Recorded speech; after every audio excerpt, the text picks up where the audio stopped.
عليكم ورحمة الله وبركاته. بسم الله الرحمن الرحيم. فاسألوا أهل الذكر إن كنتم لا تعلمون. Even after the truth has become clear to them, if indeed many of the people of the book wish that they should turn you back. Our religion says that there is only one path to Allah subhanahu wa ta'ala, one path to salvation, one path to His reward and mercy in the hereafter, and that is the path of Islam.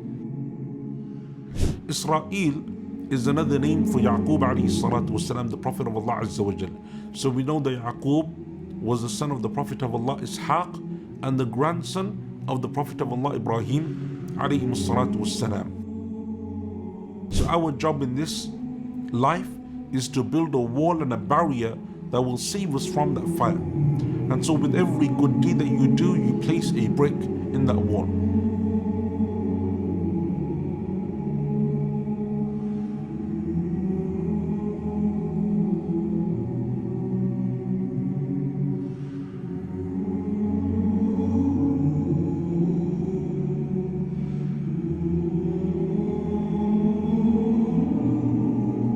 بسم الله الرحمن الرحيم